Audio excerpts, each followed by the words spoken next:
Let's talk about one of the biggest challenges for any financial leader today. How in the world do you fund critical infrastructure upgrades without raiding your capital budget? I know, it sounds almost impossible, right?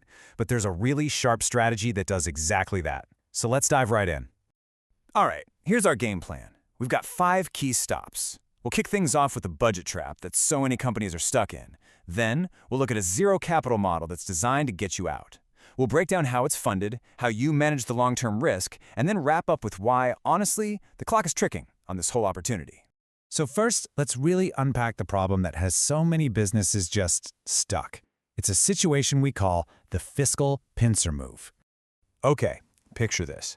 You've got 2 walls closing in. On one side, there's this urgent, you can't ignore it need to modernize your energy infrastructure. You have to do it to stay competitive and resilient.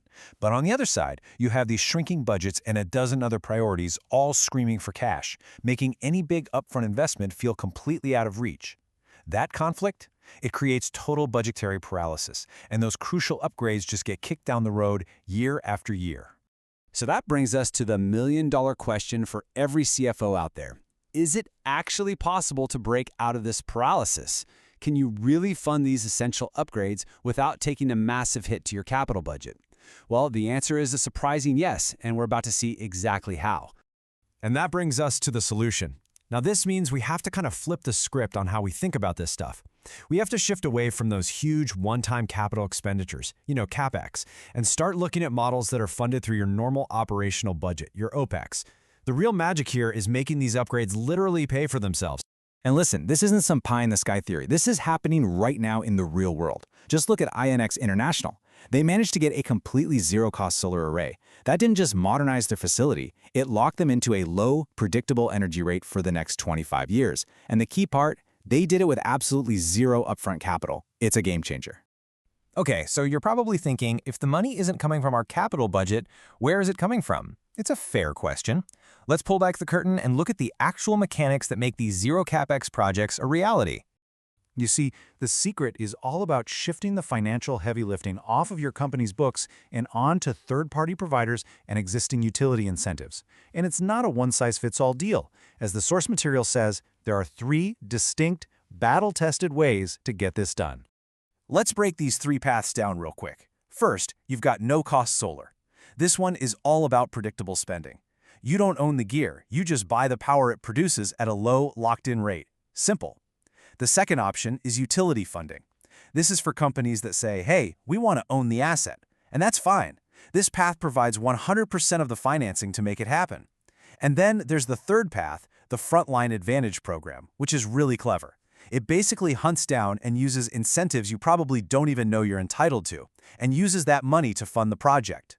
The result? Often immediate savings with zero cost out of pocket. Okay, so whenever you hear long-term agreement, the CFO part of your brain should immediately start thinking about risk. I get it. The whole model falls apart if these solutions aren't just financially smart today, but are actually reliable for the next 2 or 3 decades. This is where a term called bankability becomes absolutely critical.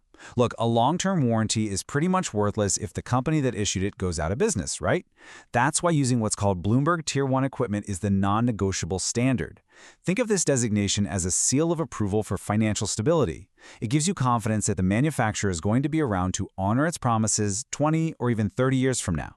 And that brings us to the big number, 30. 30 years. When you pair this Tier 1 equipment with 30-year production guarantees, you're not just installing some hardware. You're locking in fiscal predictability for a generation.